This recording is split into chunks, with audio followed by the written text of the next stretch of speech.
Forma. Okay. Since when you forma, you are free. And the Uncle Finance Minister, I can't ever flood in home. Government sought parliamentary approval to draw 350 million from the contingency fund to finance emergency response intervention. On the 30th of June 2026, the Finance Committee of Parliament, acting under Article 1771 of the Constitution, approved the request. However, Mr. Speaker, government was unable to access the funds because the contingency fund was subject to a Ganashi order issued by the Accra High Court. Mr. Speaker, given the urgency of protecting lives, providing humanitarian relief to affected communities, and restoring critical infrastructure, government reallocated 350 million from the contingency vote under the control of the Minister of Finance in the 2026 budget to the Disaster Management Committee under the Ministry of Interior to finance the emergency responses. Mr. Speaker, to strengthen flood mitigation efforts across the country, government also reallocated 226 million within the budget of the Ministry of Works and Housing and Water Resources to implement additional flood control and mitigation measures. Finance Minister now telling on flooding no na yebeko so akoso ne atie nia okeka ne bi enti yanko so ne entie nia Finance Minister ayeka no okeka nsem bebre sanso so na big push a road akwan ahodo no nyina no eno so oka ho asem yentie nia oka ye wa hansen. Mr. Speaker, work has commenced on 87 projects comprising 74 trunk roads and bridges, 10 urban roads and 3 feeder roads. Mr. Speaker, by end of June 2026, 13 projects had reached at least 50% completion, including 6 projects that had exceeded 75%, while a further 15 projects had progressed beyond 25% completion. Significant progress has been made on key corridors, including the Kaswa-Winneba, Takrade Aguna Junction, Ofanko in Sawom, Tepagoso, Adentan Dodua, Tema Aflao, Penny Aflao, Wenchi Solat, Atimpoku Ho Aflao, Tumu Han Laura, Tumu Navrongo, and Winneba Cape Coast Takrade roads. Right Honorable Speaker, the construction of the Swami Interchange Phase 2, the Sunyani, Tamale, and Kumasi Outer Ring Road are progressing.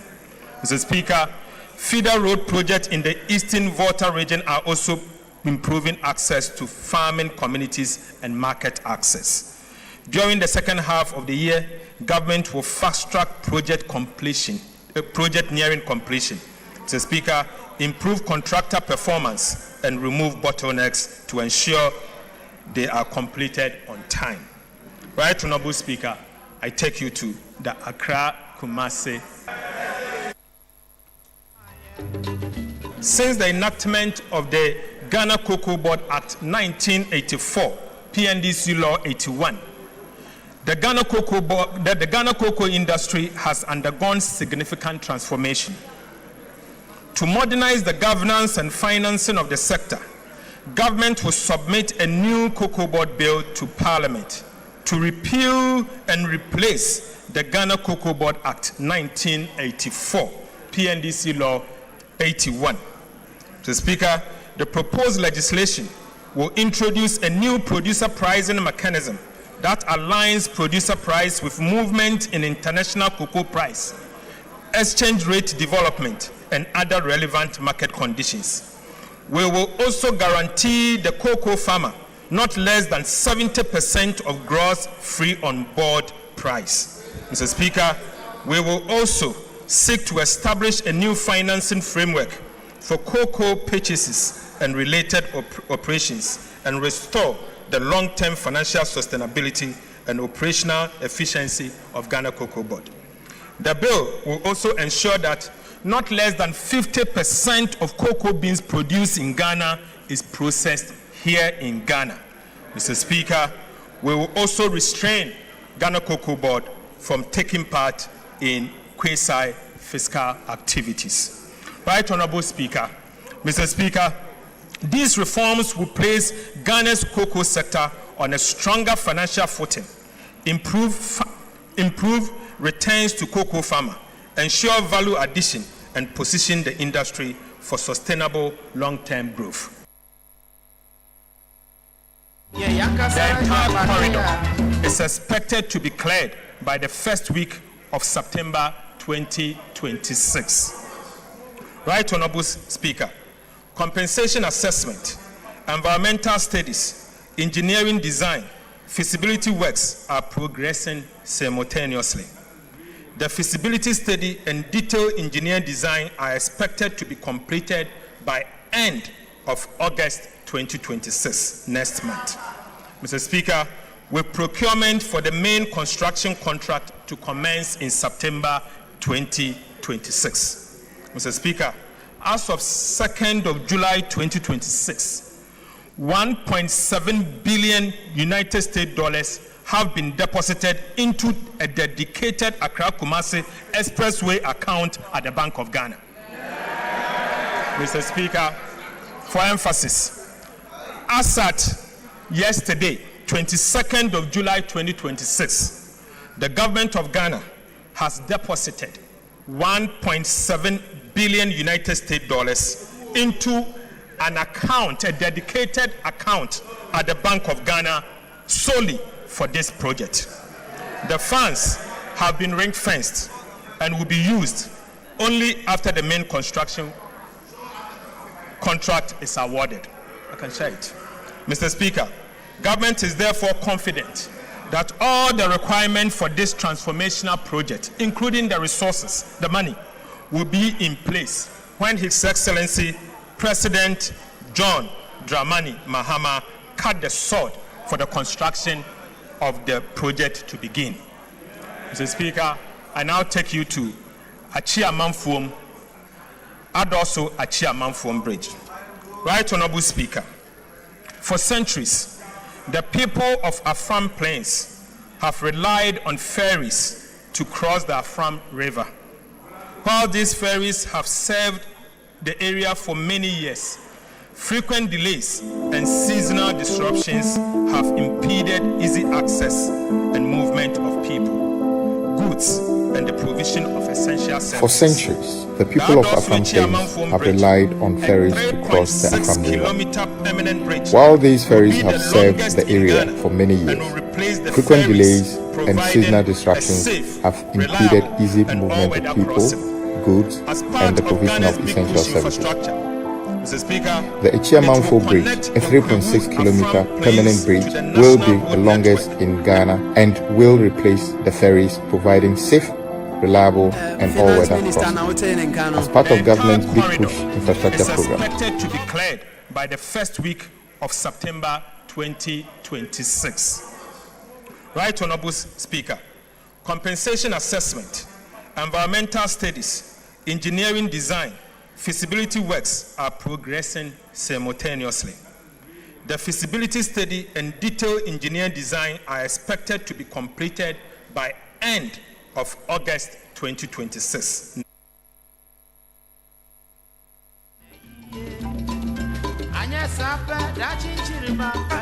This review is full of English with empty payment.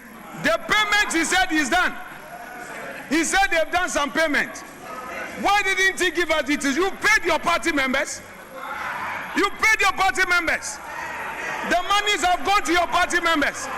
And Mr. Speaker, the Nkukon Kitinkiti project has now become protein. Members, I insist we listen to each other in silence. The Nkukon Kitinkiti has become protein for your party executives. They are all cooking akukon kwai. It is now akukon kwai. Mr. Speaker, I want the finance minister to walk the talk. If you come here and you say 24-hour market, 24-hour market at 42 million cities, and you've abandoned the Agenda 111. The hospitals, that should be your priority. You are not constructing the hospitals. Then you are spending a whooping sum of 42 million, and you say you've released 80% to the assemblies. Mr. Speaker, meanwhile, you are using the assemblies their own allocation to pay for the 24-hour economy. When there are no hospitals, how do you say you are constructing markets? Mr. Speaker, this review is uninspiring. There is no inspiration. What we are experiencing in this country is persecution, persecution, persecution. For the first time, we are seeing political imprisonment. One to me is a political prisoner. Mr. Speaker, Camila Al-Hassan, a young mother of 3, is also a political prisoner, telling you how intolerant you are, and you are here telling us you are running an economy. You want this to be a one-sided parliament. When people criticize you, you threaten them. A lot of my MPs here have been threatened. You are threatening members of parliament with prosecution. Let me serve a warning to the Attorney General that the ravening clouds shall no longer be victorious. They shall not long possess the sky. Be careful. 2028, you'll be in opposition. 2028. If you are not careful, Mr. Speaker, if you don't stop now, you will go and meet one to me there, and one to me will be out, and you will go in.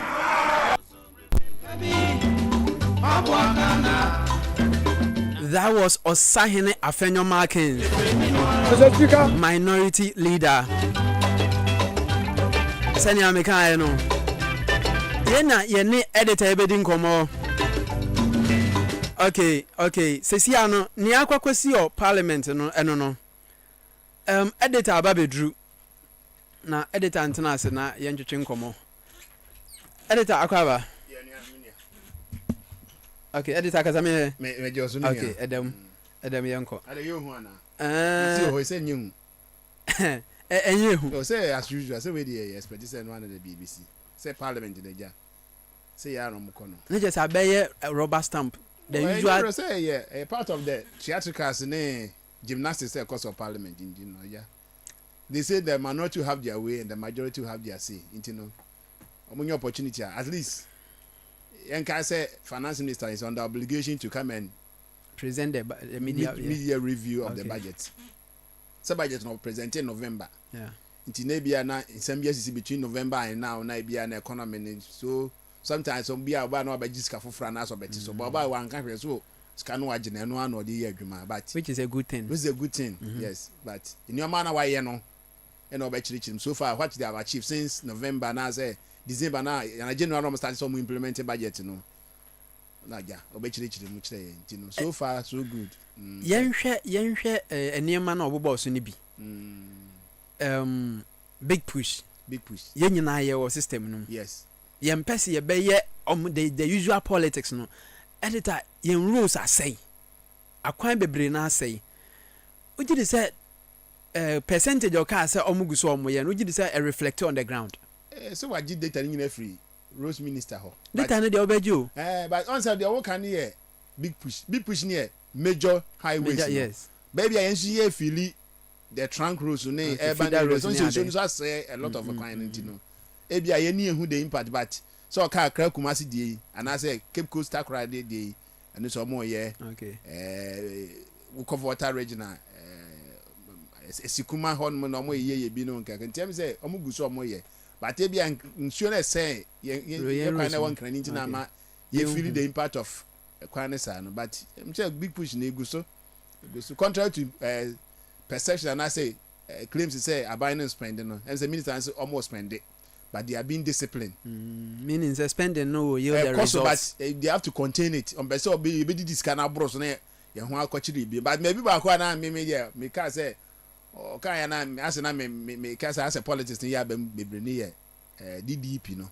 Okay. DDP no Akufo-Addo aban na kofa bae omo anom didi na boro so na che yentumi mo besia bia biem the only way say e be car and comfort ntaban take the painful decision ya ka say na Akufo-Addo kra be ye statement is address was them no haircut e china haircut ba ya emro ne yen papa nkokora for them recording financial ministry you have to take that hard decision. Look at how money bondholders papa we edu anani antwi olidi omo a money ya sama say one of the most painful, and it was a major the rationale behind MPP omulusi because one of the most painful economic decisions retired chief justice ekwatena mu bi one of the most painful decisions our government had to take to save the nation, even though man omo course you know, but so oba no anya financial physical space na wo ye adwuma na you don't have to, you can't downplay that aspect, no. We'll be take that hard decision, even though Omo count a course, no. Omo also have to take that hard decision for us to get the breathing space in Yana is here. Yet you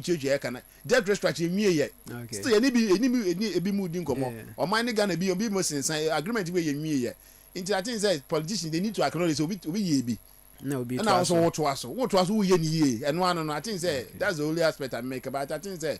So far so good abanika say no omu guso omu yere nkakra nkra age ye nyina say Ghana nyina hu say ekọ isi ano one aspect ni say omu predict say fuel price be san cost rubium because Donald Trump asan kan ho oni Iran for na come tit for that onu attack Iran and Iran for attack US bases in Kuwait, Saudi Arabia, Qatar, money, UAE, money, Canada. I'm not oil price in the kind. Oil price could do $100 per barrel.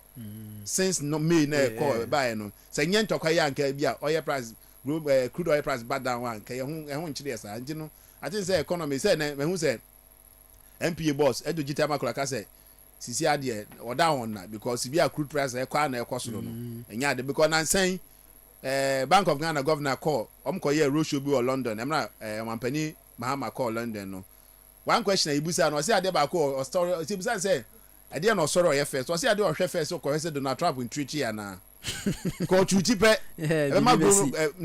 global prices e oil price be cost oil price cost pe need more cities to aba koto crude oil no nti atin say economy no de abani kuremu kakra nkra de but ye bomba so make me kuremu say na recovery ni anya nyina ebe so yeso yes say zi na maybe one ma ban ya I mean omunye ni ye ni ahonto ye say ban so koto metro mass fufuro aba yes because we have what transport deficit deficit but ekwan en solve okay na say dem 100 year dey buy mi hu bi wan kan yo metro mass na o man pani vice president no great 100 na buy na e che no say region bi anya 10 yeah but na region bi anya greater ka dey no we hin editor me problem hu eye ekwan a omo te office ho no mo no e fa so use cars ni bedura ho obekọ ne ya park si ba bi there be KIK was it region ya dey 10 the greater Accra ya dey no we mi hu ya dey no eno na me kire wo no cars ni even ayalolo yo hu time Accra ho agba pese omo hia cars no obekọ ne ya park bi si ba bi eno dey me meka say local government minister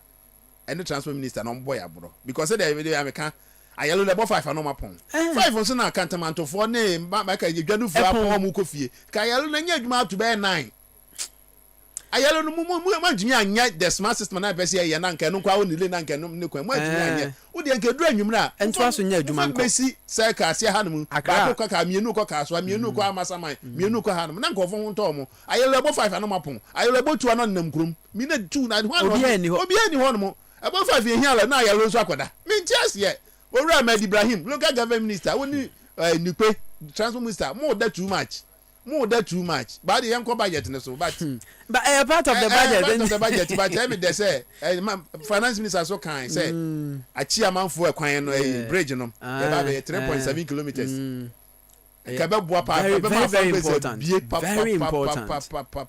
Very important. Because of Mampani Akufo-Addo kaso ko ye ba ku bo oti. Em na campaign. Say anjumi amaso.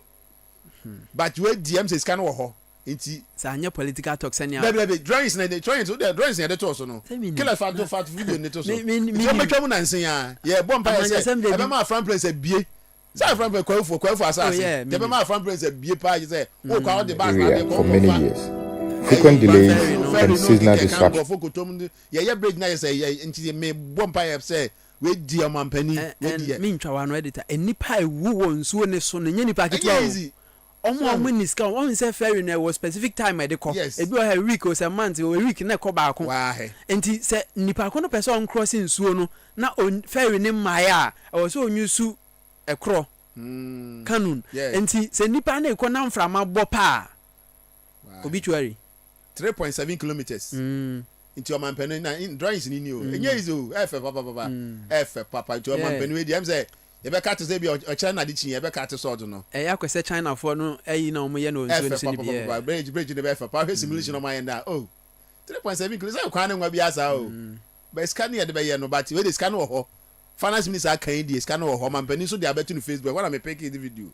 I'm a penny share you, James. And I wouldn't mean to make us a bit to my. Oh, they're your political talk. With obey, with your GM obey. GM obey. Okay. GM obey. And I am telling you on the man. Okay, your money in your answer.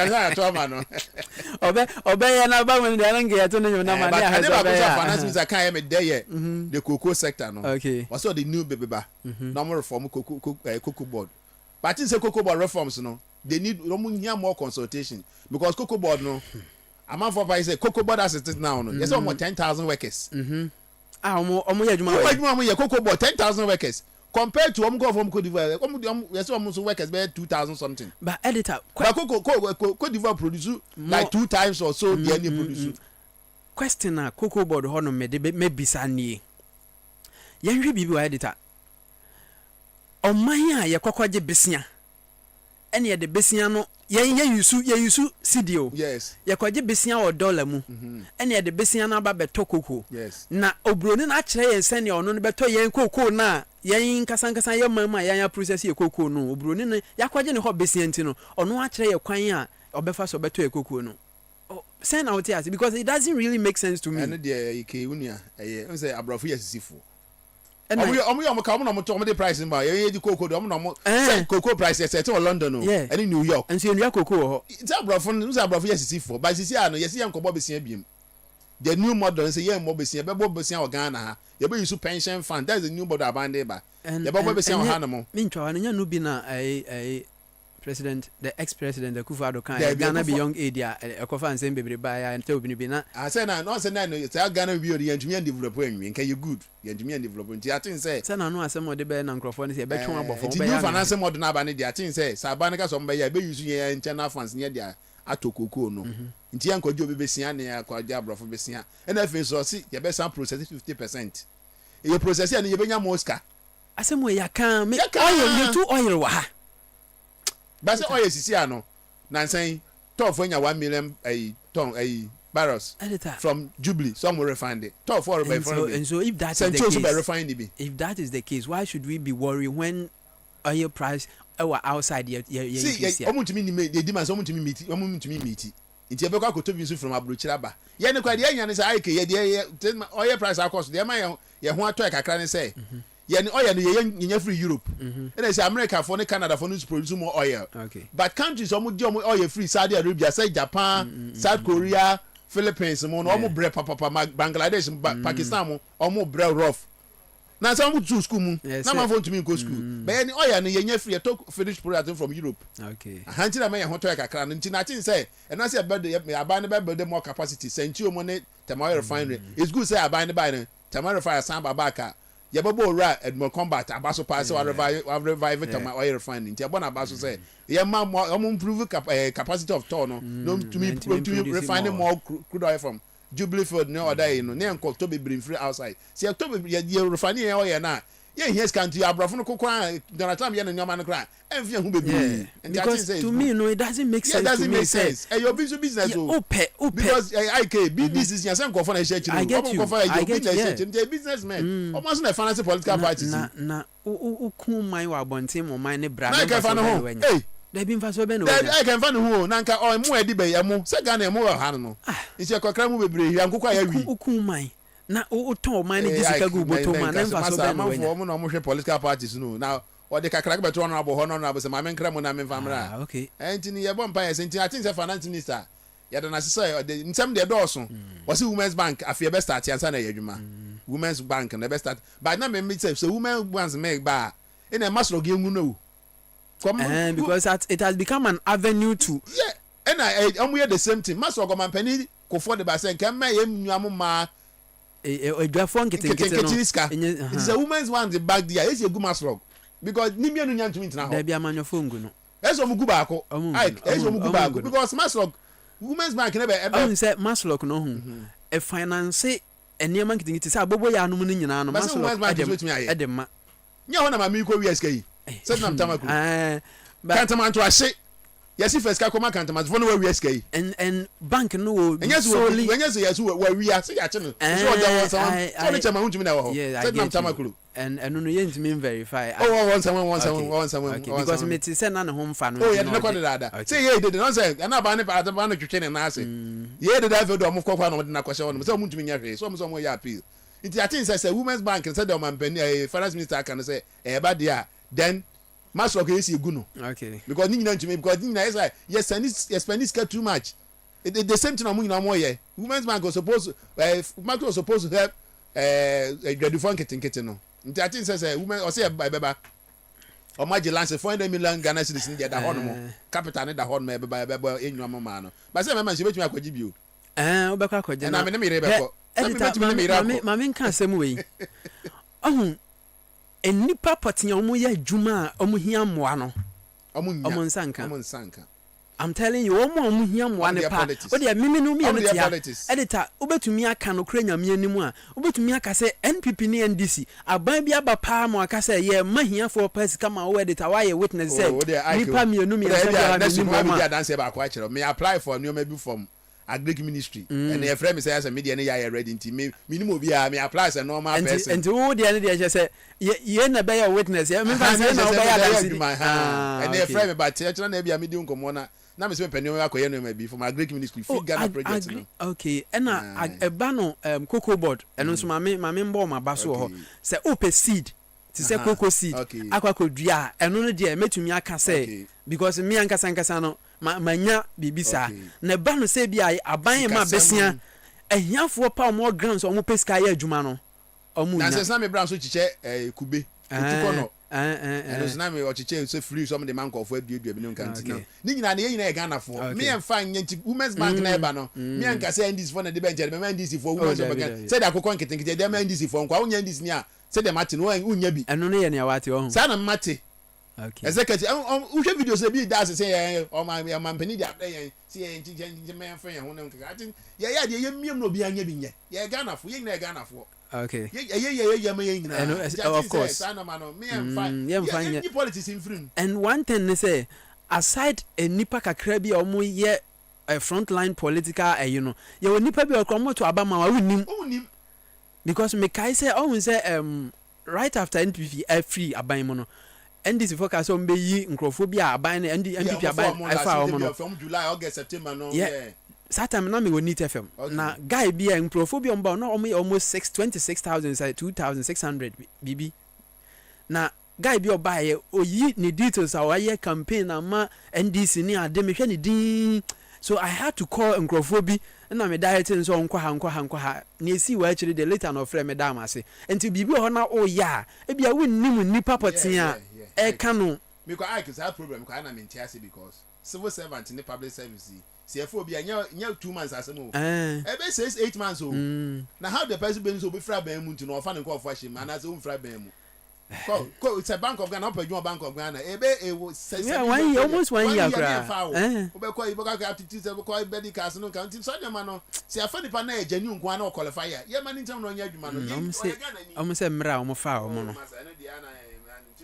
em se but no budget in there editor em say wa fi ayi ni mo ma me hwa okay ntino sa no man dey o munyi but I can meditate ayi so okay Professor from Bobo Atin lecture na no ma me da ho na me rewe ho kakra bitie mu nsam pa apa ni nsam o ka na no odin empezan na me ka kire so obi obese o yo ma obese odi o ye politics bi onko tie speech no okay ade ba ka o ka ni say Ghana ye 2 months ye 2 good o asa be ntimi fa dey see Ghana is among the few countries I'm say whole Africa South Africa no school of mines apart from Ghana countries almost school of mines in am develop US for Australia, China, UK, Germany. Yeah. Omu School of Mines no. And me ha me said e di kra mpa obubo no e bi okra omu ni to go. Yes, but omu mines school but then you human to ha no mo expert nyina wa ha no but still look at how you mining MY. Say dana me ne me ne lawyer and the appear could buy no can say be say almost sign contract now ho sika dodo na akodi individual ni bi bottom na kese na wase ya de bo man no na be 5%. na yes I think say recently na obi omo sign deal be 13%. and company am say yento nyom yeah me can say 13% o I wo ya de no lithium 13% o obi be 2 lithium e di ni nyina akoni krom de 13%. on say and na last emre bi can say 2008 omo ye debate presidential debate ba kwesi ndum ka say so oya no say ni ebenya wo mu de nka ma oya nka asase ase some of us will be a maso kitwa bi na because they assume say nipa no ba ono per capital ono ko pe nisika ko pe expertise abetu ono bunti no we anya hwinti no ba de nso ye dia Ghana mining companies of Ghana omo mine no most of them are Ghana edit am bacho check o microphone ne mame me say most of people omo mine no most of them omo mining companies of Ghana no Newmont Goldfields Ghana 98% of nipa near Ghana for abroad na kitu so we have the expertise we have nipa between here adwuma no scan pen nya see Ghana for so be mo between here so we are no this kind of this kind of no Goldfields for this kind cause na sen ka ma post oba nyina no Goldfields for ntina ka oba o so dem wasoma on na man peni so wasoma nkofo abehu no send it to achi so because here na uche trader here in South Africa road go there dey South Africa for refine no me na makoton no enye so nye ketwa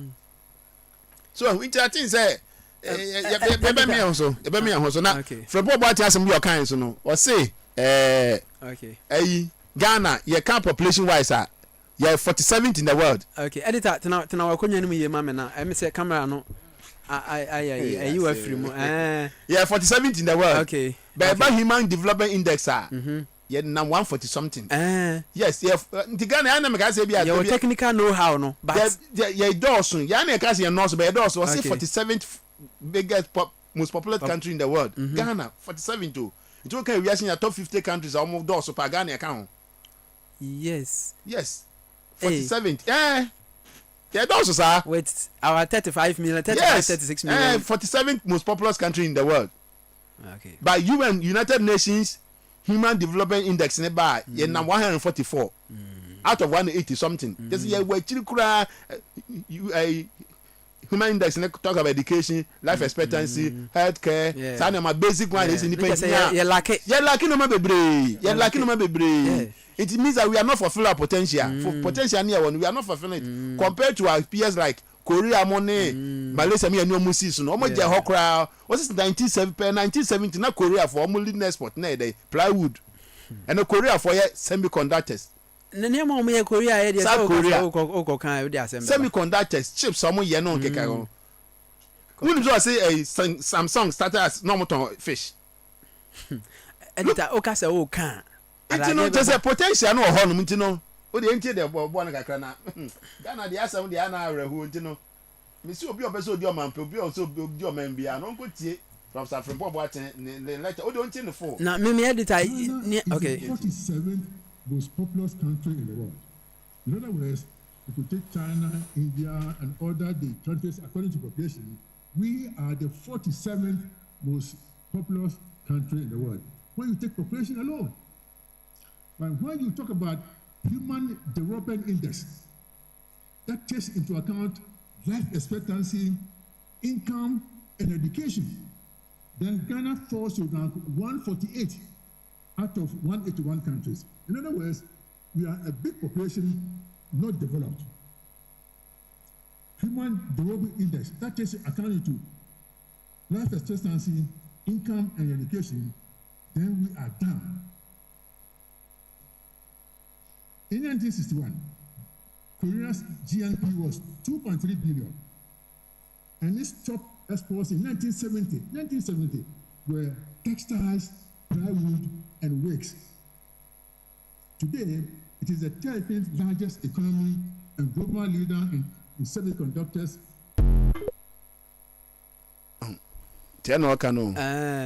Korea, no more export to plywood, no wigs, no. Now they are leading in semiconductors, IT, cars. Technology.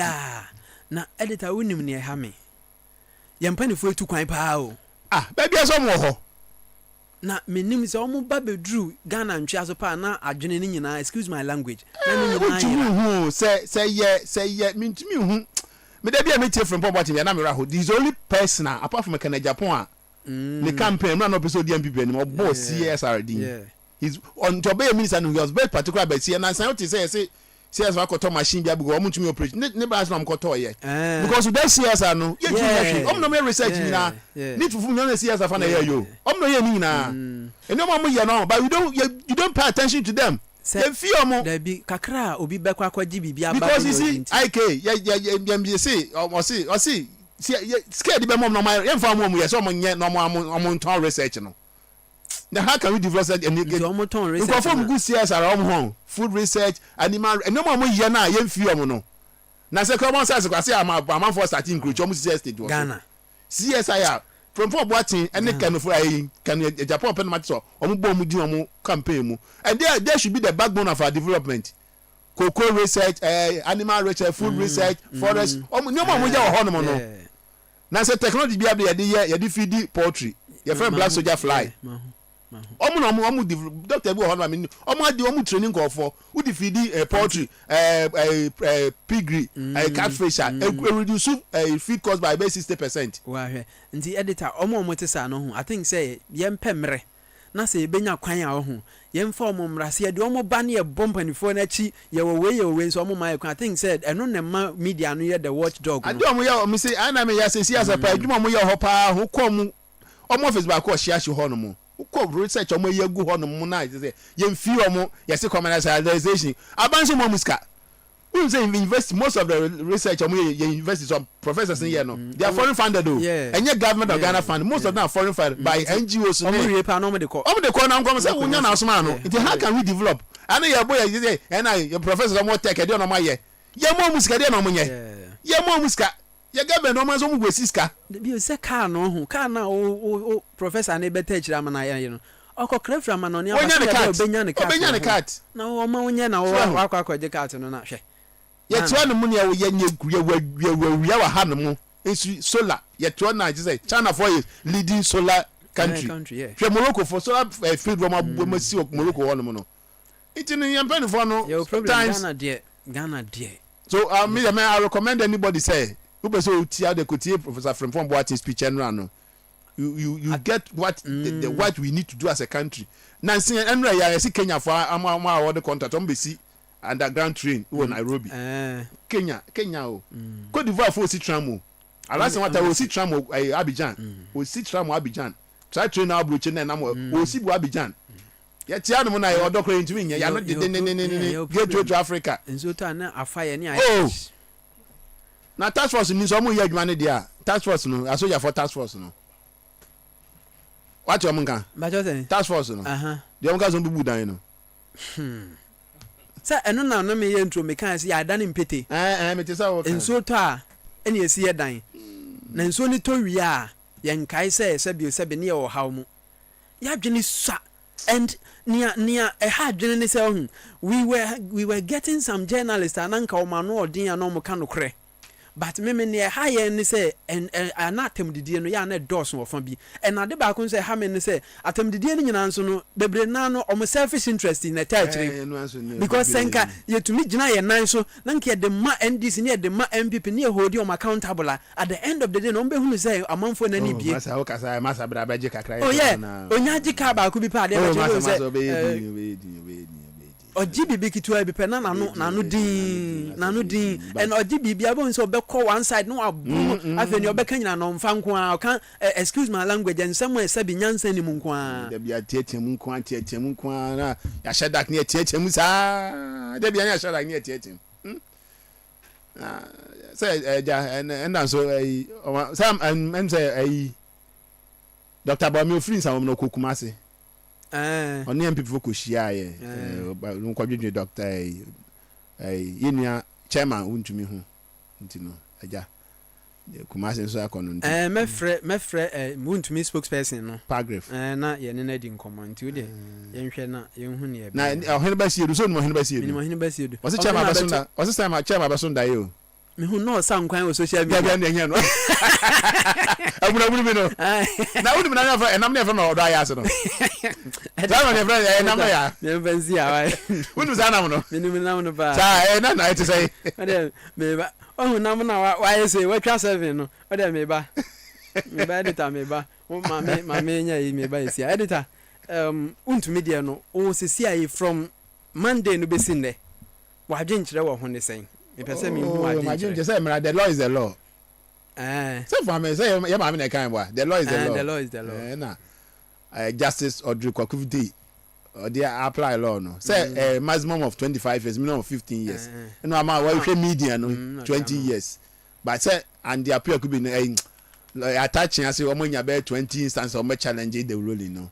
And Dr. Bawumiani all the party assure me say they are going to take all the necessary steps no aja omo file appeal no to quash the sentence so until them say no chairman aja see there on samema or dwedwe no home but this chairman is doing very well contrary to report be a ba na man for the chairman say oyare nya senya no kre the chairman wo hono ma ya chairman anti na intro na ya chairman wo hono ma say oh he's doing very well omo gina I like he's being received very well even though on you happy say the situation changes there you know be happy but it will take time for you to accept the situation when you until say pa ni lawyers in the party be ya appeal obetumi secure the freedom no in the chairman the Martis and ho ya so dem kan enra no Martis be bia na owura chachu kata wono ho na chairman edina ma or da na Martis say na kwa attack here coachia no eja akoma na kwa aba is senior prophet or akoma na kwa aba so onya ye sofo nso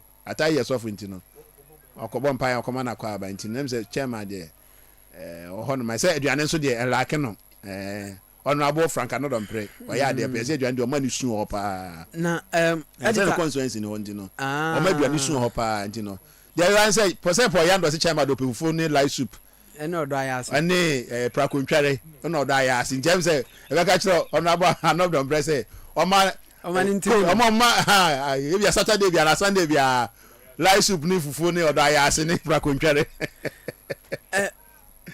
editor on won't mean the verdict no ana ne sentence no me wo reservations be okay and it's about thing me person me I disagree with the court okay I can disagree with them in the same you have question na me bisa ne say and question we say na was ye nyina no yemfa nkwa adwendwene mu land amaje license wo ho say metuma ye mining was so then the become say me nkwa galamsey was so I know see a point I don't know say what me question na say land amaje license wo ho say me kwaye mining was so small scale mining me kwaye mining was so then the be say me nkwa ye galamsey was sa land ni so I need a question it's a question that me read nipa e busy into me read the report into me read my read ni nyina okay say judge ne so pa kire say ya the land ya the concession ma exclusive to you untu fam obia unless with the authorized approval of the minister but me side ni on say sia no eye wuntumi ni word against nia ode ho ma no word o say no friend circumstantial evidence no nti we dey mama nsinka ne say wuntumi say amfa man so nkoye galamsey yes and me question na ba mu ne say indeed so the man so nkoye galamsey ya land wuntumi age ho license then no the ba say amfa mo obi so nkoye galamsey wo so say ode man no no the man so the nan agreement bia also the man so reclamation good reclamation so no ni agreement bia for reclamation to okay one ni agreement you ntumi show say agreement am any sign for reclamation in here okay but second the guy no council is not into reclamation okay and na security for kwachi om ko nya gold ho no mo and during the cross examination om bizan say om ba ho nya see ya ni ntino ko ho ntino gold ntino ko ho we are not the land can be a reclamation that was when Attorney General Anika say onjin tum say oye galamsey yes na oji tum a yebe yi saa asudie na firi ono ne so. But chairman so ntimi improve say agreement on the course on because guy no cry no onye oye obi or reclamation onye into that area. Hello. Onye into that area. Auntie, hello. Hello, Doc. Hello, Doc. Doc, what do you mean?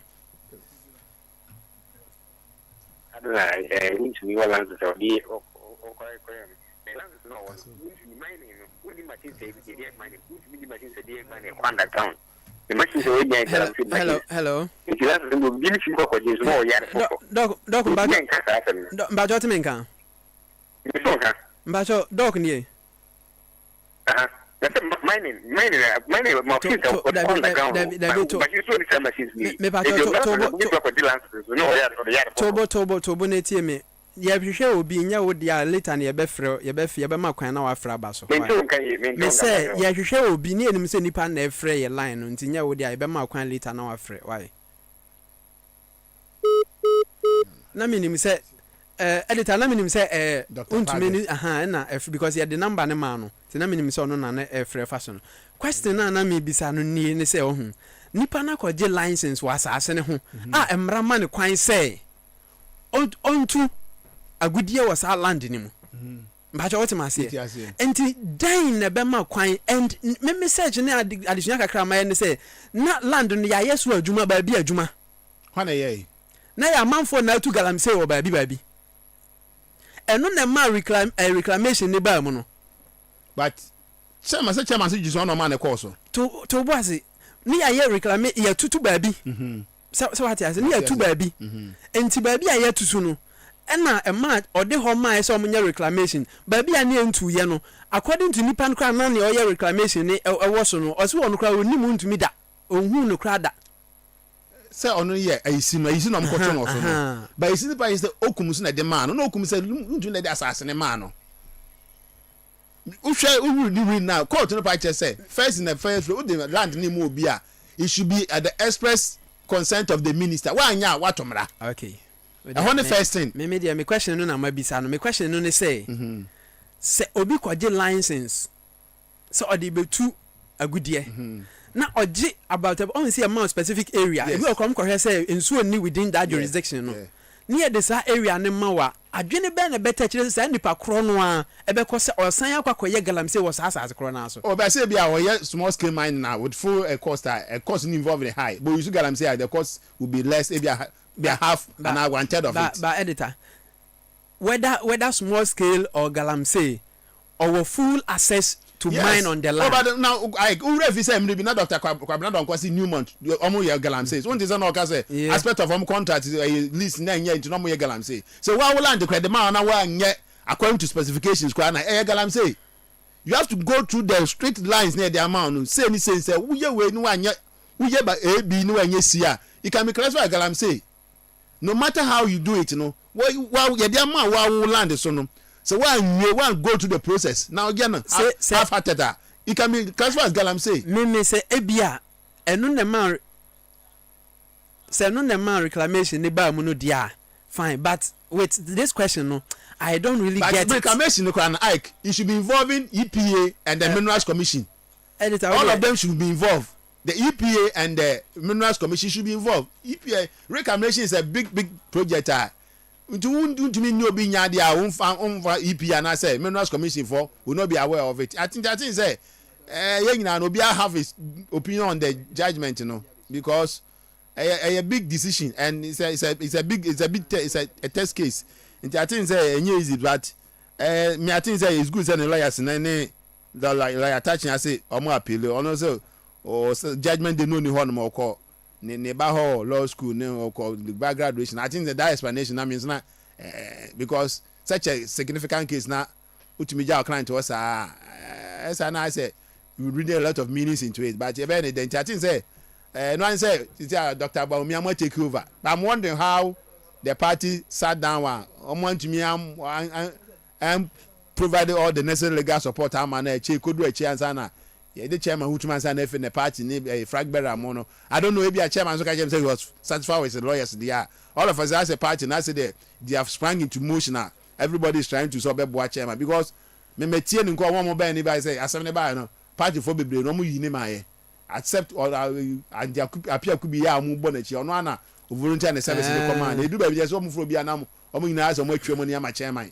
nti akubi ya no ka so nti ono kwase o ya promo won yin ska bia so nti I think say but better late than never. The question here me bisa we I still don't understand. Me say okwaje land e bia ba full scale man e be cost 20 cedis. Okay. We get guarantee e be cost 2 cedis ah. So when you choose to do guarantee and get the gold as well kakro benya bia no de ko. When ya details na hu say na full operation no be e be cost say na say e no say me nya mind no me nya bi da. But wait later na me firm na me ka say then ne be ba say obi be procure land say what it's special it means I guess say bia wa ban so party wa ban so utumi nya nka utumi nya ukoya no akonya no akoya guarantee ka na akoya ndo because you see the problem is that chairman nya honko a tan no no forest hon and oba court a ma so no hon so no he's been accused on so or say forest mami say hon na o man pani akufo de ka say galamsey to my witness is not doing galamsey as you speak now you are speaking at that moment one can say no onye pass so say bujira pass call the horn e bia na bibi ko so but that time now man pani ka say okofo dia there that time no onye galamsey wo horn but people took that say o ka say onye galamsey krada say minister ka say omko mimi no min ka say onye galamsey da do min ka nya say because say system na akufo do kan na akufo do kan enye samra bo die yo tano nunu dia na man pani call Catholic Bishop Conference Okofodi Okan Wasema, people took him on. I think say sometimes we also mix the things. And the time not the number of court and na court na maso. Okay. Yeah. Editor visitor now your guest number. Oh na Dr. Amfa nti producer bebo you know LPM bebo we say no commercials na fe ye ne ye visitor na international na fe ye nko me de ma kire margin wait kakra na masua no ne we na ma hu no I think say we say niam ni bi ye hwemu ye and kini nyina nso mo kwa appeal no ye boa say mo ntim kwa appeal mo kwa appeal be hu so mo kwa appeal court e be hu na the free ma ba bia na ja ye be hu ne be ye nti ye nko mra ye nko commercial break mra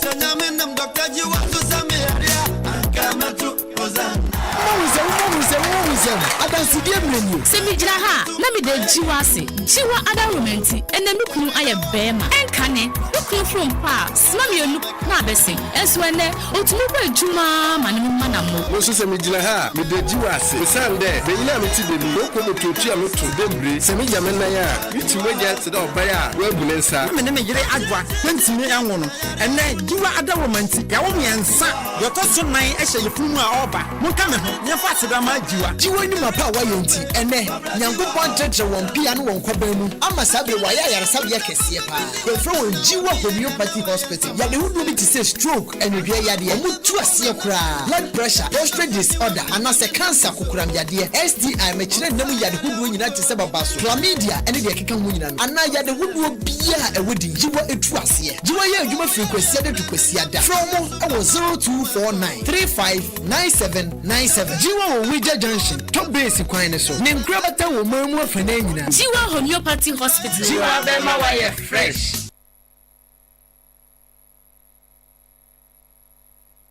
enti anya atwe ne gina hoi ebe yo no a osane pa hello madam hey nana me watch hey enti atwe huni oh in fact why you kesi o hu so ayefe pa ya me efri bra wo de me call thanks to you computer clinic ba ye no na ma me ho aye fe na me ya de nyina kosa no hey send pa yira ye modua sentra oh in fact why you fine na enkoda ye wo ma na ntafoi ai me ame ma set na me bra wa wo ho pa o na so ye free thanks to you computer clinic ba ye ntafo nyina ya memma oh mi fiefo mabusuafo go bia yade a ehwa na yekro unsa ai oh ene wa yade abusuafo ena da me ka kire no atwe na nansa ne ho ayefa wanya ntafo ekura wo mo fefefe sa no ni nyina ye thanks to you computer kese kura de fidia software bebre abeka ho yaro ya wuduo bebre wo ho so awosa thanks to you computer clinic wa mo kua no efri so hu kwasa mankese kwantimpon no so pe se wo hia thanks to you computer clinic afre no wa ho meso 0545 2880 thanks to you computer clinic brabeji ahode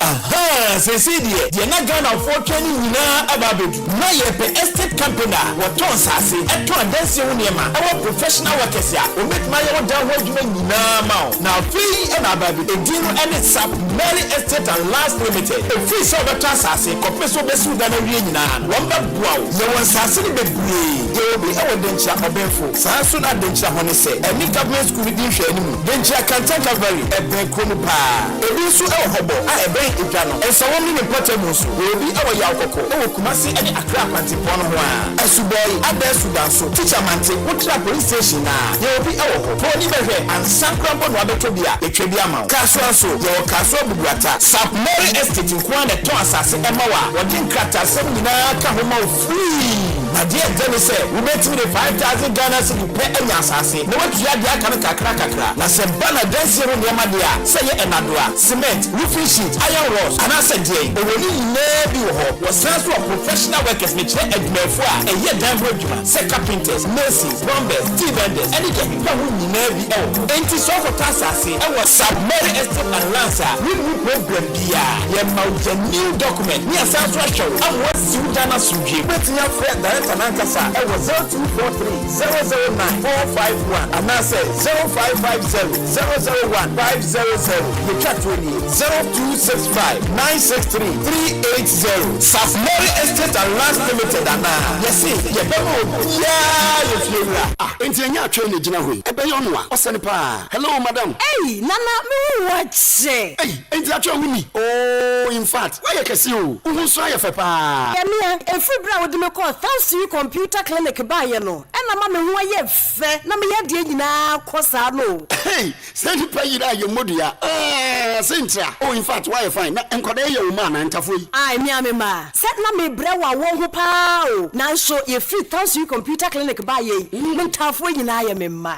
oh me fiefoɔ m'abusuafoɔ wɔ bia yade a ɛhɔ a ne yɛkorɔ saa ai oh ɛneɛ woayɛ adeɛ abusuafoɔ ɛna daa meka kyerɛ no atwɛ ne nansɛ ne ho ayɛ fa wanya ntafoɔ ɛkura wɔ mo fɛfɛɛfɛ saa no ne nyinaa yɛ thanks to you computer kɛsɛ koraa deɛ fidie asɔtoɔ bebree abɛka ho yareɛ wodoɔ bebree wɔ hɔ so a wɔsa thanks to you computer clinic wɔn wɔ kua no ɛfiri so ho nkwasɛm ankɛse kwantempɔn no so pɛɛ sɛ wohia thanks to you computer clinic afɛ no wahoma yi so 0545 252880 thanks to you computer clinic bra bɛgye ahoɔden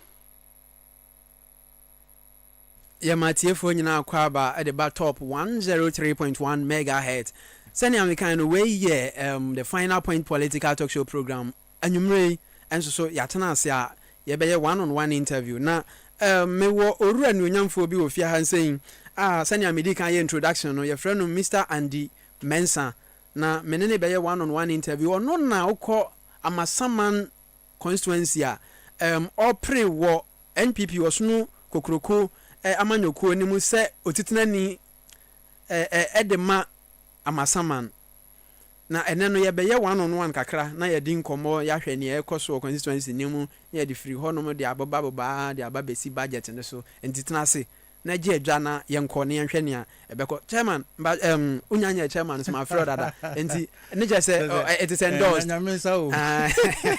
wei deɛ I my endorse amount hands down Mr. Andy apom bɔkɔ dɛ na also bɔkɔ na constituency no mu te sɛn Amasaman deɛ na ka baabi ɛhɔ paa nso na nsɛn na asɛ wɛnkyi kakra bi aba hɔ a ama yɛ nneɛma aka akyi kakra na nso nyame adom yɛatoto nneɛma panyimfoɔ gu so hyehyɛ nneɛma ɛnkyɛ biara yɛn nso yɛ election na bɛba so nti sɛsɛ deɛ megye di sɛ adwobrɛ aba nneɛma na nka ɛpagya ne ti mpanyimfoɔ atena ase ama nneɛma ɛtoto yɛ a ne sa nti ɛnkyɛ biara mobɛte yɛn nka sɛ yɛn nso yɛma yɛ kwan sɛ yɛ election no mmra so na mamemfa akonya we nso ankyia Amasamafoɔ nyinaa MPP4 wɔ Amasaman nyinaa mmɔmo nyinaa adwo na nyame adom me yɛ sure sɛ baabi obiara kɔɛ biara nyame de na bɛfie asomdwe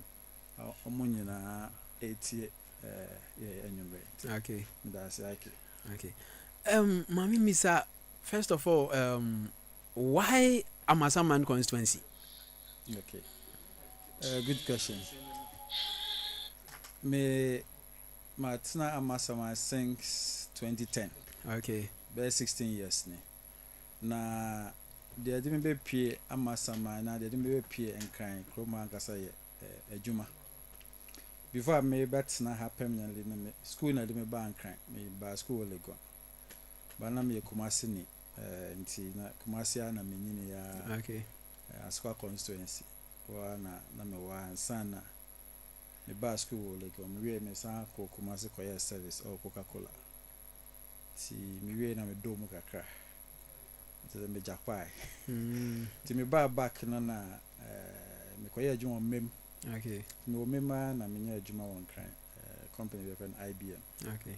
Na me ba nkran. Ti me ba na asma beka. Na me bedru nkran no amasa na me besoe.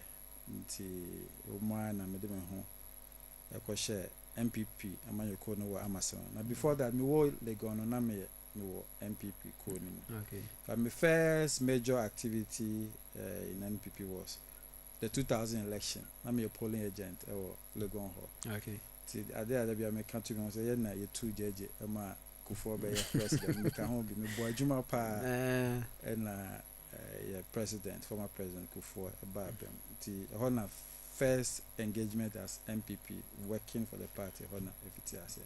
Jama sama idea. Juma minya no nkran and de me ba nkran na mabeka. Amasama. Ena anya position bi anse chairman. Oh, nyame nhyehyɛ.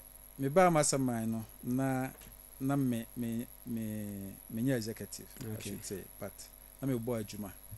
Ti omo an no mo ye chairman or secretary no obi anim if you say na bibia mu no omo frɛ me emwa say na omo no me kasa na me bo ba bia na me tie no estate bi wo Kutunse.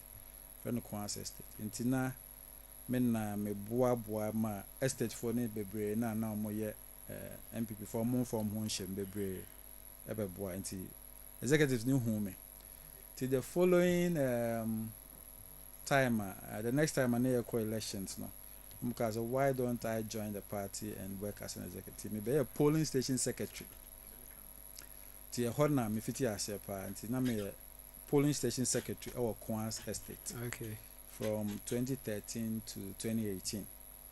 Your boy Juma until 2018 be call constituency elections na mpanimfo ya aframe so you must say abua party na obey secretary say person back constituency. Okay. Ti 2018 elections me call as treasurer. Ti me call boa me to yesika sema na 2022 na me sa contest. We need treasurer no. Yes. First time maybe near. And so was I wrong when I used honorable on your honor? What's that? I don't know. Who's the Osha member? Honorable no. Party executives and Kasa and said that you're honorable. Yeah, just serving the people. No, it's the main thing. Obi are honorable assembly members, MPs, and ministers. Omone from, but I say. Sabi obia politics no you cry o contest assembly member kra no anwi ni kra no and I monyo sevens obia opposite bia friend no ti I say ebeya ade akabo till 2018 I'm winning as treasurer near she Juma. In fact for the first time in 2020 it me boy Juma my MPP winning Amasama for the first time. Okay. Amasama constituency before na Troboni Amasama Troboni Amasama na far back. By be Amasama ye win da. 2020 na Ajumaden na your candidate former MP honorable Everyfa Mensa. A boy Juma any party for wo nyina ye Juma 2020 ye winning the seat for the first time. Okay. Ye winning ye no na call 2022 constituency election. Me san stand be Australia. Me san win here. In fact Amasama election say your coalition be omo the highest votes no. Be a top 2 make count. Okay. Nipa no hwe wa adwuma wa ye na ya to house nti for the 2 elections in na me win na unfortunately 2024 e ko di nkugo but they say na party share another 4 years ti yesan ahyehyɛ ne mabio na again based on adwuma ya ye ne mpanyimfo ho sɛ ne maye adwuma fa ne sɛ de me hwɛ me ho so ne mahofama o party mpanyimfo ya sɛ treasurer no my boy Juma over 8 years. You are graduating. Say, as a my graduate. To me come manim na me so part na ye konkode na yentimi nsanye power 2028 ti say the means anko treasurer bio be commenim be say constituency no me polling station executives omo boa me na me be chairman omo nim dada adwuma ya ye for the past years na omo nim so say me san e be ti omo nim as constituency chairman dwumadie bi a wose ye di na Dr. Baumia e be ye president na ye san nya MP amasama no e be hwe amana baso mami misa we say what is your connection with the people on the ground? It's fantastic. So ba masama na obo andidia omo ni me dan se omo a omaba mu foforo no say your partnership reorganization ya the executives two akeka ho so omo na some of them might not know me but obi a why executive or ya MPP ni for the past years there obi a obo andidia obi ebe hu me because party ya no ekeke ene de som ye de ho ama ena ye botomo nso ekopa ena adwuma na ye bono nso for the past 3 elections mo amukọ EC collation ekoye etoto ehwe MPP abano me ene constituency secretary ene ye even before na menya executive no na me kokoye me be ye treasurer nso na mti every election time be about 3 days enda ye be ye collation ya akozi say EC be bubu aba nti amasama je obi a woni me na oye nipa foforo nyaba and in terms of connection with the people the nipa ne omu ahodo penyino akola o obi a wo di bia obi oni di bra bia no me ne obi a fine okay umtimi ma masama e mo obi nka se oni ande anya problem da e bi nsti me wa grounds fa na me adoma me gidi se me nkrofo no beto aba no ama nkunim di aye ndia okọ grounds a ye hwe bibia obi aye ansa ne atumi agina so aka se nipa somasi de ye hwe ne awaye ya ye betuma agina so aka se de tumi ne mana betuma ma me ne ma me enum yensa bia wo do nsa be kire so aka se we ni ma ye de aboa party na ye betumi ahwe de yensa si so de agina so ato aba ma me yeah things in my private life nema me HR consultant, okay. Finance consultant. Na aside official duties, no, the municipal youth development, youth empowerment. Enti, mebunu hu nsem ade adama koma so pa. Na say ye mebunu no, uhwe Amasama is the 3rd biggest constituency. Yeah, I know. We have over 154,000 people on the electoral register. MPP for a womb, almost 100,000. Maybe it might be doubted, but it's debatable. Yeah, it's debatable, okay. But the name say does change. But bro, when him kakra bi mami, oh yes, settings binti. Okay. Okay. I say by mic and auntie. Right. Ti nipa ne doso. Okay. Enti sabe enye obia na onsabeso no nanso de ewo ye ntumi mo e betimi aye aboa bia ye ba sai bia mabunu ne bi postings akọ mea omadisua no ebeboa mo amatimi akonkan no metimi boa pa not even through the party but because of my own networks and connections no. Okay.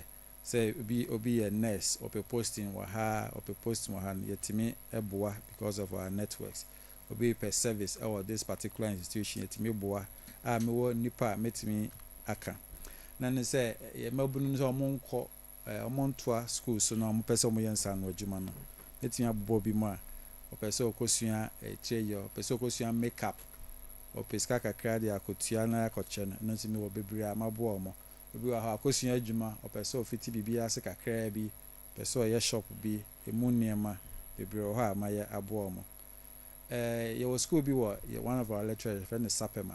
Okay.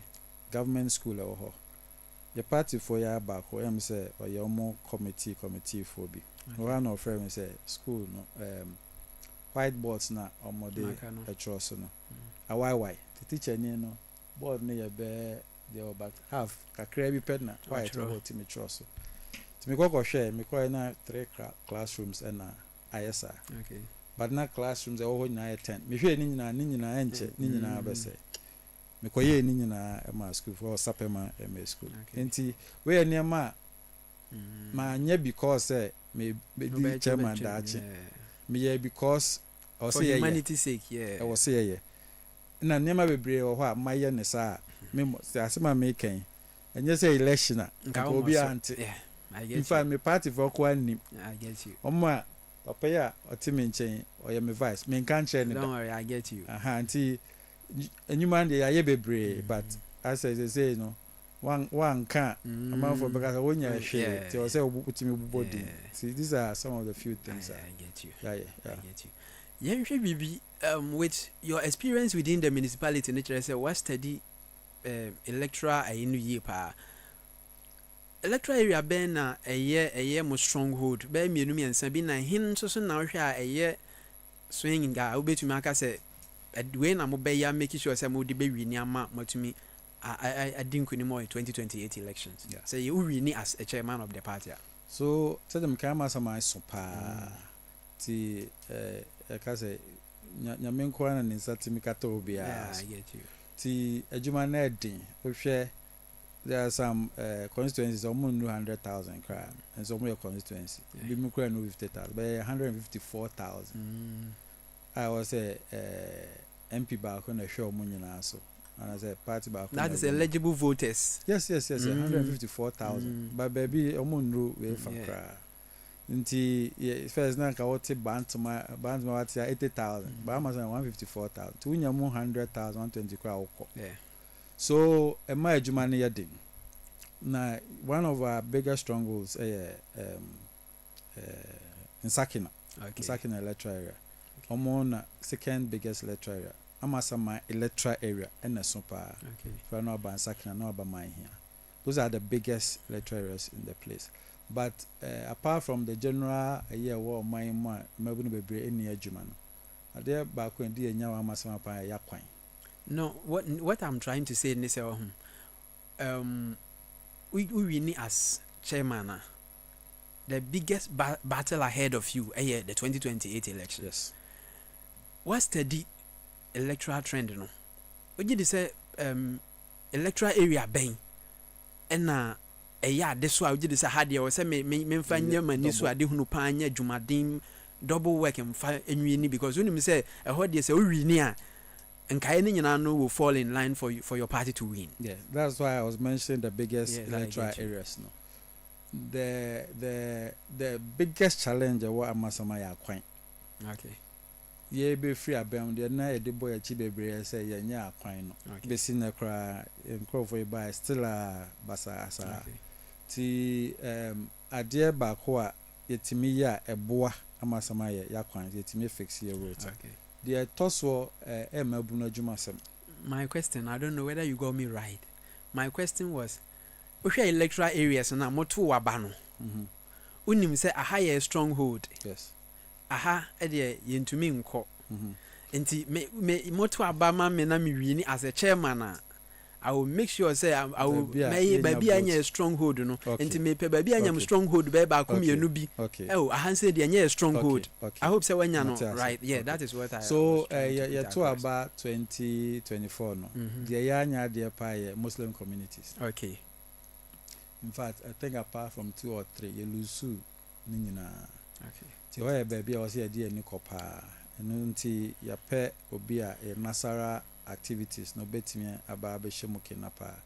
In fact from 2022 eba no we got one of the best performing council executives no national coordinator. Okay.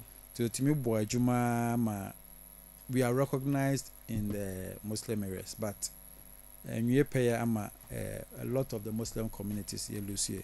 Tejuma kesia eda ye nisopa se trying to reach out to these communities no for them to know why we exist and why they should consider NPP as an alternative. So me kind ne ye winning amasamaida.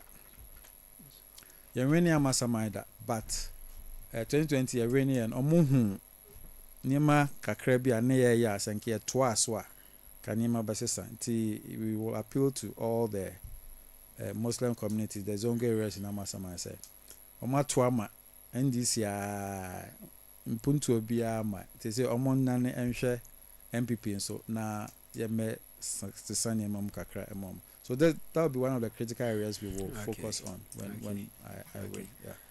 Okay. Yeah, Bibi was saying we are still in your party. Yes. What are one or two challenges I would say a member of the New Patriotic Party within the Amasaman municipality, AFC, as a chairman, no say me ba yen cano the entirety of the constituency, we are a member of the New Patriotic Party. So the kind is a general problem in the country. Okay. So that's the biggest headache. Because me HR I try be person interview, me how to prepare for the interview, me prepare CV, me review CV, so that it gives you a step in the door. So yes, man, but it needs a concerted effort, a general thing on mining in a to 20 masana beya mebnu no beya jima. Kasanya ma we kran can you say party be na the party in government also to me shaniema beya it doesn't matter where you are in the country. A juma sem ya kwan sem nema manipa etna enya asetna pa no o senka ban hye but they say in your mind akoye say so aban ni power Edin pa simple. There was a bow on a bow. Let me pin you with this question. You just left power. Yes, sir. Yeah. Yes. Mm-hmm. You just left power. Yeah. They bet me I know. Say what's your mind? Sabe. You go for about on my 1 or 2, but generally pa one cause I was sitting in improvement na bano. A bedroom 20% improve. Omo ye de ombeti but senka nyame adom na yetna so basis of me sure pa senka the improvement we are all seeking nka abro said na adre ye wa ban mu no ye mabunu ne bi enya akwanya ebi nya adwuma ebi enya ba bi hyehyɛ but say me kan ye doso enya obia na enya ba bi ko enti still there's room to improve the situation. I get you. Yenhwe bibi wa hansen. Let's party ni mwana still na me. I just want to be in the party. Send me if you are then near outside party no government in power mpesi ebe jampe epesi enkono sa na ntime mo aye nyina. Okay. Yenwe bibi wa hansen. I say internal elections were MPP mu wa masaman. What is your assessment? How does it go? How do you assess it? I said the invitation Mekananka Masama used to be very peaceful. Okay. Yeah, elections won't take unfortunately for the past 4 years now I said Nema Fitiase. I wouldn't say even the last one was 2022 we didn't have issues. So for the past maybe 3 years. 3 years as a problems abaho. Ama say competition na baby say obi wa ha na wo ha kra on pese o no obi wa hin na wo hin say me call for chairman the other contestants ti say obi support na on pese o na me kra benya engagement which is normal. Oh no, it shouldn't be normal. That is intra-party politics. Yes, but not to the extent say obi betimi atutu. And it really happened over there. Yes, not to that extent. Say there's always say a coalition obi wa can't bomb near Juma, but say obi bet 2 power mass since I'm bet now 15 years ne been see that. What I say, but I say BSc not just say internally no there are issues. Okay. And then make say in fact say election generally ka constituency be out in the last 2 weeks. Come as my intimi to because of a 202 name intimi wan say about honity. Say you know near things have improved since the gunshot name. Things have improved. I did say by this weekend no bet me Atotoni mama they say ya sheshe name aka 2 electoral areas election sentiment course not is a matter 2 by bebre aka 17 electoral 15 we aka 2 electoral areas I was here to answer to constituency elections. The penny for currently I should share near Master Bay Sunday Bay waiting at Tisa meaning if you're not about constituency elections. No, so yeah. Say, yeah, a yara. What's a platform is? Ebia, a contendant and now competitors feel that Simon now with the same party. And looking at where you are coming from, no, be a new bian and so fee side I will fee back. Ebia will be no how any be compete, by Ushiana, you flow. Obin so how no compete will be people who crown over Munan. Yes. A foot to Ben, I will did this out the Bema. Omo a more party ni munyina more preposition ni nyina say the fact is more pre bibi hono nkyere say what advice would you give to them? Okay, the mechanism say be enya ye party ba komuma ena de see ani so no ye can say adehye ena akonwa ato ena ye pre ya contest ni nyina ye NPP4 obi any ho ne party ne ma obetimi abegina se op position bi ti kamenya kayenyina amasamafo nyina polling station executives coordinators say your chairman for electoral areas ko bi enhunu ne se eye ekuo baako akonwa na aba na ye di apere ti me tu obi biarafo say watin wakamene ntokwa hehehe ne yenyina nka yenyai na yempre say ye be yin crofo a omo betumi ahyehye ye party no constituency level ntokwa na nkasa no enye yen ne MPP4 na enya ntokwa ne ye ne NDC4 okay ti yang ntem ne de ye onuan ntokwa akonwa na ato sebe ahemfo kra adehye ne dɔɔso a ye yimu baako ti adehye ne dɔɔso ne ye pɛ de obetimi aso akonwa no mu ye de yakɔ anim ɛno na ye hwehwɛ na nkɔfo a me ne omo contest nya se omo yi omo nim eye miensa okay e kan ho miensa mienu na ka me ho ama eye miensa obie miensa ba kokora na obetimi aka so no problem ebi ba me fie me so makɔ mo ba ko fie nti ye nya atamfo na me gidi se me weni wi a metimi ne omo mienu nyina ya adwuma omo di omo achi me di kan ka se obi ani ho wa masama ya ka se obeka se oni andi anya issue da na se andi akasa tia ne da nipa ba kokora ntimi nka bi da ti ya hwe ho so ye constituency ho ti nka menya nka chitafo ni nyina omo machi omo maka na chi no nyina ye hu se eye ya ye ho na se ntoka bi pa wo ho a eye ne NDC. We shouldn't see ourselves as enemies. And yes, kasa bebre no obi di obi atem no obi kasa tie obi no yenyina yenyai na yenhwe party ni kankro because the main objective is not for me to be a chairman. The objective is for NPP to come back to power. We need to get an MP who is an NPP MP in Amasama, and we need to get Dr. Baumia in the Jubilee House in 2020. That is the focus. Se me minti okoye na obi bufu party na ya lusu nipa obeboa 2028 yenhwe na yantoto ya niema na asumdwe emra after the constituency elections. The New Patriotic Party in the Gan West municipality has gotten, I think, 3 leading fathers. Ewo Amasaman constituency o yewo Yaya Kasimata, yewo Afrifa, yewo Clement Wilkinson. As a chairman, will you be able to unite? So we really able to unite Sankro for me and because only 12 guys. Oh, yeah.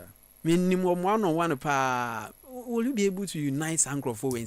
Say Bakumpo, young fans, we really na Baku really strategy. Ben now they bring Sankro for you now on board.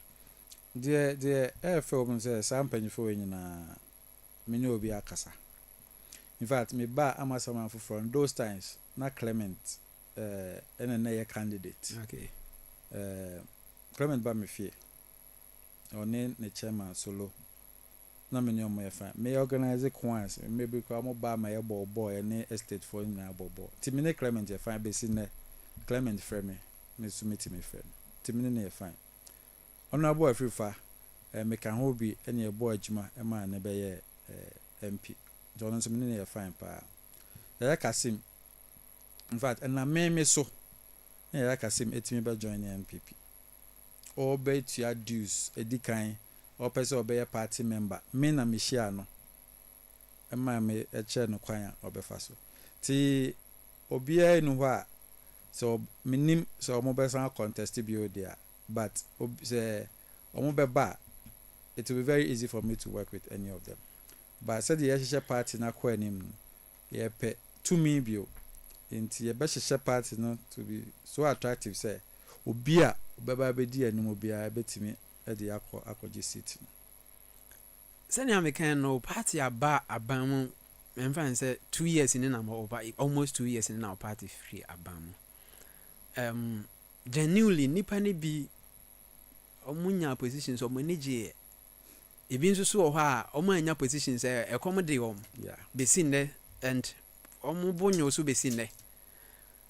kwa be na wo fa so make sure say omu you party ni you say chairman for the constituency a o be cancer nipa we nyina akoma to ye mana do ma ba kwa be na wo be fa so specifically adudu na ye kasa said the only nipa no be kasa unze ye adwuma politics adwuma no etoda said ye ne ye manfo kasa no kra ma obetimi bufu na sometimes u blame mpanyimfo no bebre nso a enye because say me my be chairman na over 2100 people be here from me ati ase ti etoda bi a cause bi wo ho a ontimi mfa na nipa na adwa me fe no kra onfa any other ni nyina ho but so you penya you have to reach out. It doesn't matter all the challenges, how you talk to the people. In America say me oba Amazon constituency say obia frame me manfa amen friend ba unya so obia kebida me ba me score ibu a me send test I'll call you back it did 2 days 3 days you me throw back sa na me gidi say ye ne ye manfo no ekasa because sebe impedu asa obia anye kwase oka kasa ni party ase o di no kra nso a obehu se de o kan no no kra pe me brede ya policy ntimi ye ne se na ya hyebo me bro say wan fa nkwa ne nipa no o ne nse sifo nti eye dodo na ye kasa se omo a ye ba ban mu omo anya opportunities kra no o cheche mu chomo nse o di be example way and aso no so next time eba also e bibe so so tinyi na how we communicate with our people megidi say eno no ebebo ama adwobre aba ama o masanya ahoden aya adwuma ama party no okay honorable numunso kakra na me ba atifo me Mr. Andy Mensah opre titinani ema Gan West municipality anase Amasama constituency na menene twetwe nkomo ye di constituency ne mu nkomo o pray so ba be di MPP anim na watoto niam de ama party no nti nkomo ni mu ana ye wo no nti so watena se ana nye ne bone so meda wase se waje adwa na honorable anum nsu awie dia ene na ye nko honorable ye hwe sese no na wote hansen ya me no di nkomo. What will be your 4-year plan? Because I'm to Abanama 4 years. Plan Ben now from grassroots and now polling station to constituency level. So be making sure say a be structural a year part in the fan into my perfra. Senya sebi oba ebia who say problems in kitinkiti way. I don't think say your party should be facing the same challenges. Oh bra wa be chairman. Ene na sebi ese kwesi kono gina nkwanti a wa makra na ye. Nti 4-year plan be na ogi de say wa se party ne to aba ma wa se chairman na obetumi afa so ade unify party na ma party na hu ne se factions ye adwuma wo mu mamu tete no. Mu nyina at the end of the 4 years no nyina betuma be ba ko. Okay. As an executive, yes, maybe 4 years. But as I said, the Simon so par and says, to me, I'm here the number chairman. You have to win the seat back. Okay. So that is 2 years. My focus, said MD can is not for me to be a chairman. Okay. My focus is for us to get an MP on the ticket of NPP 2028. Nanya me aduma Dr. Baumian so MA president. So that you ought to be the chairman first. Exactly. Mm-hmm. Exactly. Yeah. So some to about number chairman. That is the focus. But nyema ye be show form amasa and isuade hunu no abemu no. The edi kan say them kan my my treasurer for 8 years. Ti me ho party ne sika sem se ne yakro. Ena se the make na masama ye doso pa.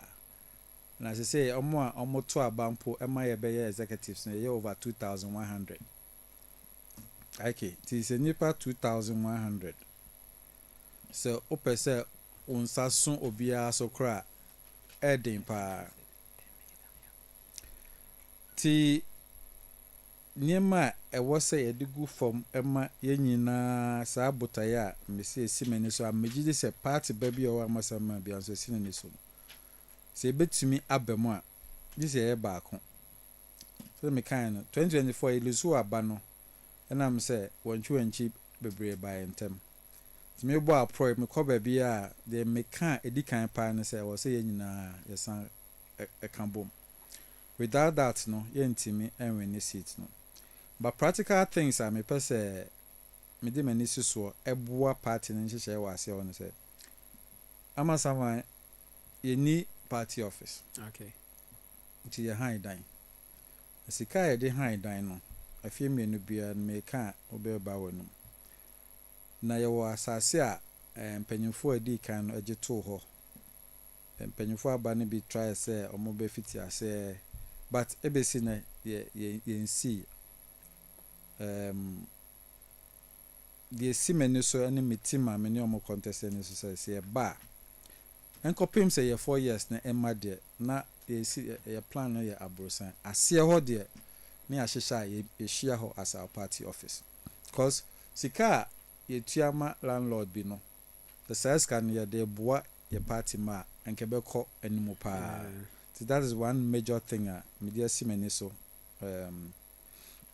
say in fact the past efforts to build the office no me contribute be for us to do it but unfortunately ntimi ti no ya dear teacher simeni so and your party no say party work is voluntary. Yeah, sabi yan sheda ntuaka enti the boa amount for any welfare issues we are able to take care of be bayare na kakra ya boa eye obi nipa bia wu na ya boa obi ware enije brand so ya boa enu na ema nipa enije o party apart from say the party o pa sa na men na ni nyina so sika enye de ye unfortunately sika ye de ebe ya ebeso obi aso no enye da bia ena wo ho. I want to bring in some welfare scheme in the form of insurance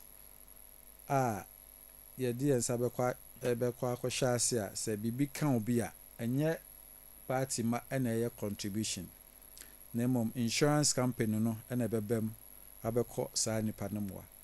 You just say atete a lot of these policies insurance companies na introduce na utimi ye such group policies are premium a otia no eba form simple say ya ma omo ye polling station executives enko ampo a megidi say betimi na insurance companies na kasa premium omoje small groups no ye de na ebeba form ti no say one big thing me person me deba to ease our welfare issues. In fact me fiti ase any insurance companies me no adi ho komo fi say me ne emu ba ko eye bi dada as we speak omaya krado say yesiesie ho ne ye krado omo beba na oma be church mu ama me manfo na sa welfare no so abeboa because it's one of the biggest challenges I was say a year to obi na was say eboa na party eniska or say individuals na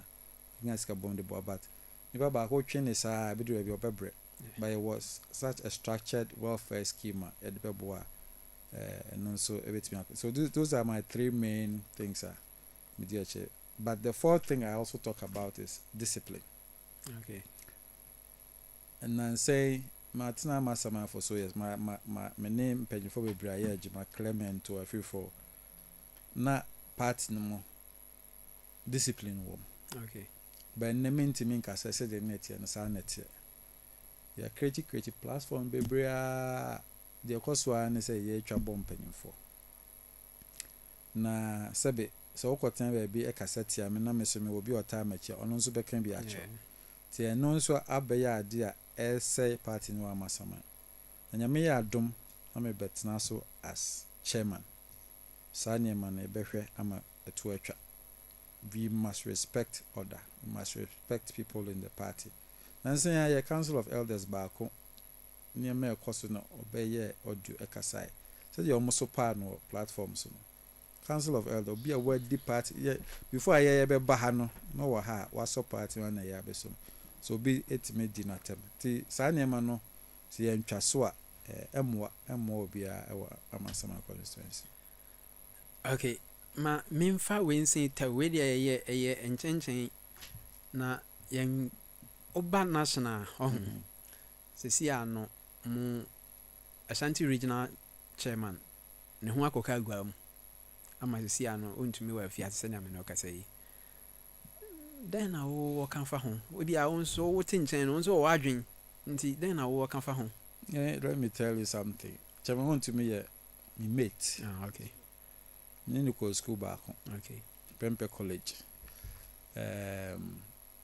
We Pempe College the same year. Ye nyini ye na ye nyen na for close by ye share bia ye bon komo. In fact, times ye share edidi. Nti minim ne pa. Okay. Unfortunately, akodi Emransema Emran niti. There na party baby ana Ghana ni bia we say yemfa Emra so ene ndi. Okay. And say Emra no so yeah omuka we be say justice must not only be done, it must be seen to be done. Okay.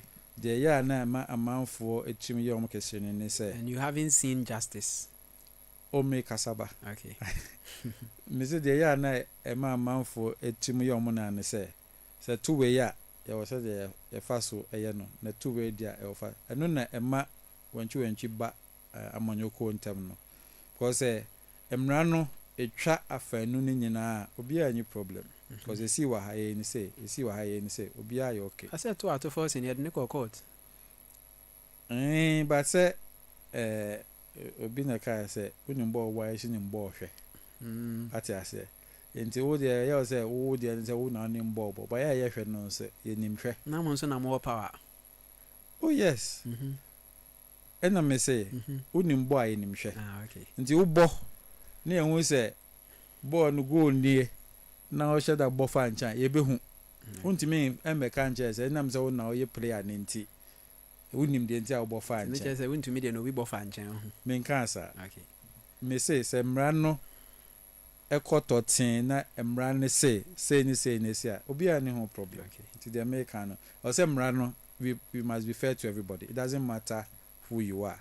Say oko ye adia emra na kase we oya ho asotwe ni a obi a ni ho problem say ye be twa so ye be ma collect abam ba ma mimi sa last one we say na fi ba na wa be wrap it up na fi ye bi aba we 2026 media budget review finance minister de aba o say omo nsa ma me priest ka bi anka ho big push is on course kokon nkiti is on course bibia just say road ni ani bibia de na kwam opposition mu de na mo kan we constituency o pre constituency chairman openyi nti vinisa una obusa questions but we are mind we be is on course there be way a question from me to so was your Ghana ni me ye Ghana ni but when I think my name say I maybe say asam say bibia on course nipa be hu enye na do one no be kan nti wo hu na nsenya minister agric minister ba o say go nkofo are enye no na kan ana want emete ye o say nkofo are nkokọ o mo wi ani yie mu ano nkokọ na nyini nkokọ nyini aye o mo de nkokọ mo mo nyini na o mo ntun kosia na ye nya mo no o say nkokọ na o ma nyini are ni ere o wi a na de na esi na de program na so that's what will come. See, the point is not to be you can say ube can sema ebe ma nipa ni aje mo ba mo say 133 yati e wo hu bi e mabuna ni adwuma ebe sine omugu so e kasa na nke nim se nka by second year de ka 24 economic ye hu se ye adwuma ama mabuna anye Amansama for the whole Ghana. Our biggest problem is youth unemployment.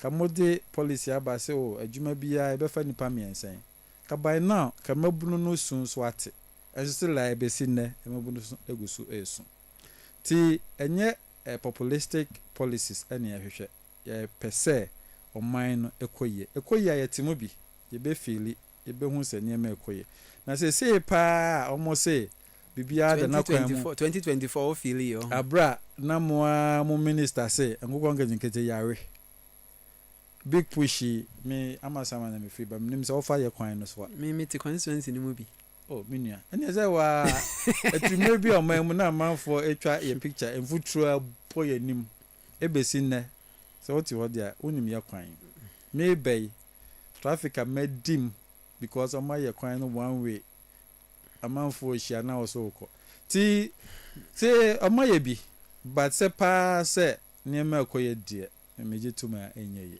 okay ma yemfa afre for kakra right enti me pa cho obetumi afre number when saying okay ya ma mokram bokro bi frɛ hello good evening odini ba bi akasafi good evening sir okay mpacho yanko wa odini ba bi akasafi the person professor primary school cat yanko so old barrier ni yanko and that the main word the interview why you from the onset to we I can't remember that what video no but the intervention there say abobia back and the gentle was saluda what is on the gas and I remember see way they we I can't even because on the gentle I can was saluda I can't even know but because one would be in order. And this is a memoir about within 1.5 year. I can't call a name the new for an autonomy. It is very rate, you know, what then a stable anna. Yanka to the stand is a budget here the bay. This is the first elder at the first in the bay finance minister on February case. No, on motor case, no, or a not do call a finance way I can we kind of a parliament or where they are at the house. What's also different on any budget? I can't do a defend the budget. But you confirm who quotes one Bible. What's your own right to run? We're going to say we're going. The microphone we're going. We're going there. Woman, no, down with the African pony baby. When you know what Brano, as we a green card in Tino, rather they are defending green card against that accountability. That's it. Any panados in Timo Bin Sumra be why. Hello, good evening. Udini baby akazafi. Hello, good evening. Bacho udini baby akazafi. Pastor from the morning, that's your mala. Yanko. Doesn't put them if for a Michelle Samount no video. The thing I mean, Shira and a man over here. Now, entity are buying, and I'm not president can be actually. Let me say, entity are buying for one. That's why Unchi. Let me say, Omo as a Christmas for. Sure, Merchant Bank do Ghana, I'm a Merchant Bank. If the whole obi ni papa Ghana ni ba ebobo sia wo bank no e se twa no ho ato bank na ma bank na be na dia NPP buy ama mo nti mo e che se ma papa no se bank na ya na dia ama se che no ba e bi obi ya yen hwe NPP ni mo ya hwe ni dia chi che se nya hwe ni taxi driver ni hwe we to about it na dey say by okay don't even you see one guarantee so in the be na because party unti e never be papa na me pacho ordinary according to court verdict no yes say or the na sase a ono ne J license na mo bia ye galamsey into ordinary ho afore dia ye aging and abetting pacho okay, with the match, with the Casana area, into the Mamin Charles, fine, Flower, upon the door and area. Hello, good evening, Udini Baby Akasafi. But good evening, that's what was Yanko, why? Yanko, John. Which is a papa, no cut to force yourself what you. Sasa mimi bitia na mbufu. Atu force go for game. Ase atomi jolwa wa for phone second. I didn't confine. Can you what to go to? Ya se any sifo ta on go for game work at a film. Yamre na sunti yanko last person na yamfa bibi amre na we na. Hello, good evening. Okay, Mr. Andy, yanko na yan summarize na mre na ya bia no no. Nti ma yanko sisi ano emre na so. Wa mantem emre na so nti final word ma electorate omo amasaman na afi yamfi ho no mo na. Yeah, I came with that supply was our opinion. Amasaman polling station executives, electoral area coordinators. More for Andy Mensa and Ekase. Majidi say, I can see a day named dear Munim dear, na mobile and so amana effect. The master one say, and penny for as she share.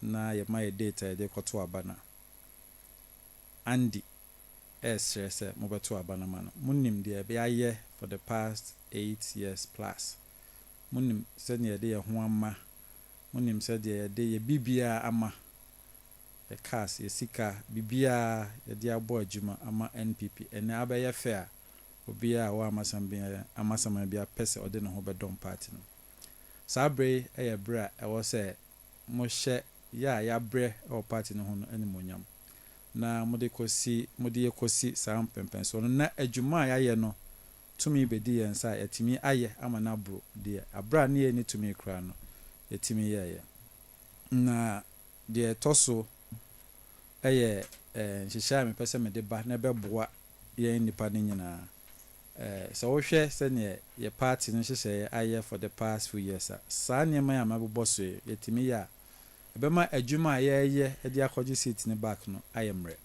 so ye pe baabi a ye be friend no party office say ye improve the welfare of our constituents ni nyina ye niema ye de gu akwan moboa me na me be ye chairman na ye ya bema ye adwuma ye no 2028 no ayefo amaye the twa to okra meka ene say e was say ye nyina ye hunu say ye nyina ye party ni mo ema ye incorporate seat no ema obi emetina obi afa ahode so de obewe ne bia ye party ni but ye pede obetimi aboa ama party no akɔgye seat na free NPP na nipa ye contesting na se woyi and the free ma wan hwe ya na ye botaye no amem me ne nipa eduba nipa du na ye contesting so wo kai me a na wa kai omo ka me ho a obiye nim se saafo nyina so aye adwuma ama party no nipa du aka me ho ni nyina betimi ama evidence of what they have done to bring the party this far and to tuma andia no ato ama saafo into the bobo nipa mienu miensa bi na enye ntam yemre na so okay me o ma me mo bo mo nyina preko me national organizer your friend .com Steven Agbasa me youth organizer your friend Amek Emel Kwame Japan me women organizer your friend no Florence Boatin Floxy Baby me organizer me nim so nim no amasama broni ono na contest as organizer obi ani adwuma amasama abo me secretary your friend no Samuel Akwayo say ono so abo adwuma from constituency to region and everywhere oba assistant secretary your friend no prof no your coordinator ewo media me second vice chairman your friend no Saki assembly member one Sakina me first vice Christian Taino ono so my electoral ansana me anti safo nyina moto aba ma amasama enye sene tie no bio okay yeah that was bebre ati for just gone by.